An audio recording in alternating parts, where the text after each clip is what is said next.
Hi everybody, today's video we're going to be showing you how to sow microgreens, and they're the most simple way of sowing any kind of seeds, any kind of gardening. They're so simple that I even have a little helper here, Harry, beside me to help me. Microgreens are great for kids, for total beginner gardeners, and even for anyone who doesn't have a garden because they're so small they fit on a windowsill or on a balcony. So today we're going to be sowing our microgreens in little containers animal containers that we've made out of things from around the house. So yeah, they're the bottom of drinks cartons, or I think that was a yoghurt carton, and another drinks carton. So first of all, we cook them. So you might need a scissors or a knife to do that, and you might need the help of an adult for that one. And then it's a good idea to put some holes down the bottom of the container as well. So what we did was cut around the side of the container but left little ears for our animals, and then we painted them. Acrylic paint is the best, but also these ones were done with wall emulsion testers, and they worked okay as well. They needed a couple of coats, but it worked, and then we drew on them with Sharpie markers. Yeah, and their faces. Yeah, here's what I used. So our next step is to put our soil in. So we have our compost here. We'll bring it over. Do you want to put it in the middle there? It'd be best to get some nice peat-free, fine compost, but what I have here is some multi-purpose compost. It's a bit lumpy, but it'll work. So we're gonna fill up our containers. You're gonna fill yours up. You have to get the lumps. And you have to get the lumps out. So if you come across a lump, just mush it up a little bit. Yeah, exactly. This one won't break up, so I'll leave that to the side. Very good, and then tap it down, especially around the edges. Okay. Now, if you can't get your hands on any compost at all, you can sow microgreens just on paper, on kitchen roll. So you can get a container like this, get some nice clean kitchen roll, a couple of sheets is a good idea, and wet it and put it down the bottom. And you can sow your seeds directly onto that. The problem is with that it dries out really quickly. So you can see this one that I sowed on kitchen paper. A bit of it dried out, so some of those seeds didn't germinate.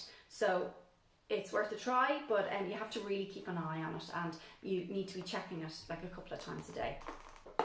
So how are you getting on with that? Good. Okay, so once our soil is in, or our compost is in, and it's all tapped down, we're ready to give it a bit of water. Now these guys won't need too much water, but we will give it a little bit. So we don't want to drown our soil or our seeds. Yeah, and just around the edges, make sure it's all around the edges, it's even. Yeah, that's it, that's loads. Yeah. It's like a swamp. Okay. Yeah, you definitely don't want it to be a swamp. It's like when you're doing it, so when it like stays at the top. Yeah. It's like a swamp. Yeah. So now we're ready for our seeds. There's actually loads of different seeds that you can use microgreens with. A lot of the cabbage vegetable seeds you can use, so kale, rocket, that's radish as well. Basically any vegetables that you can eat the leaves out. You can even use interesting things like, did you know that you can eat the tops of carrots?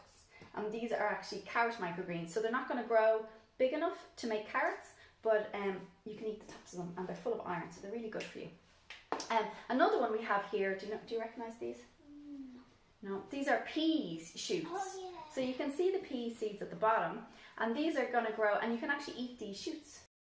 So the seeds, you can see the peas down there, can't you? Are the seeds? And then you take them out and eat them. Yeah, and you can eat them, and they're really tasty. Scrumptious. What do they taste like? They taste like peas. Like peas, yeah. Yeah, so they're pretty cool. But the other thing you can also do is use lots of herb seeds. So things like parsley, coriander, basil, they're really good as well. We're going to sow these way thicker than we normally would with, yeah, that's loads, yeah. So yeah, we're going to sow them way thicker than we normally would with if you're going to grow them onto vegetable size. These pea seeds sown here will give you an idea of how thickly you need to sow your seeds. Hold out your hand.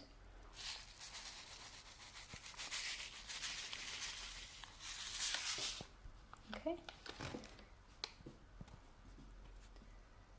And then kind of spread them around so they're all even.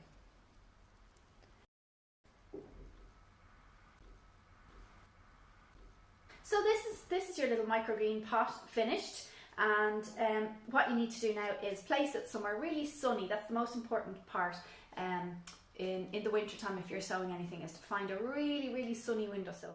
These guys, I had them on a windowsill, but I thought it was bright, but it wasn't bright enough, and you can see they're sort of leggy. You can see their little heads their hair are kind of spiky because they've been shooting up to try and find the light.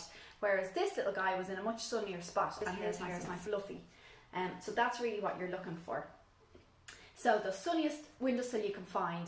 The other thing is, if that windowsill is on top of a radiator, you have to be extra careful for watering because they might dry out much quicker. So you'd want to check them every day that they haven't dried out. So you put your finger on the soil, and if it comes away wet, then it's fine. If it comes away dry, then you probably need to give it a little bit of water, and you have to be gentle because these little guys are quite small and gentle, aren't they? So, and they're delicate. And that's really it. Depending on what it is, in a couple of weeks you should be able to harvest your own microgreens, and just like we're doing here, or you can get a scissors as well. More likely what I'm doing. Because you don't want to eat the soil. So you can cut them up a little bit. It mightn't taste so good. So you can just chop them off 1 centimetre or 2 above and eat them. This is the soil bit. Yeah, that's the soil bit, and that's the seed on it. So you wouldn't eat the seed because it's got the soil around it. Or these little guys, you can chop them sort of close to the soil, and then you can eat these. Yeah. And so they're really good raw, aren't they? They're really tasty. They're really healthy for you. You can eat them raw. You can put it in your sandwiches. You can put it with a soup, or you can make a little baby salad out of them. Here's some of our guys. We've got our fox that's going to have lovely rocket hair. We've got our lovely little puppy with purple spreading broccoli hair. We've got our pea shoots. We have our lovely penguin with some rocket hair, and our pig with some spiky purple spreading broccoli hair. And we have our, what's this guy? Another puppy, and he's going to have radish hair very soon too. So we would love to see how you get on making your little microgreen animals. So we'd love to see some photos posted in the comment section below. And also, if you have any questions, put them in the comments as well. So thanks very much, and have fun. Bye. Yum, yum, yum.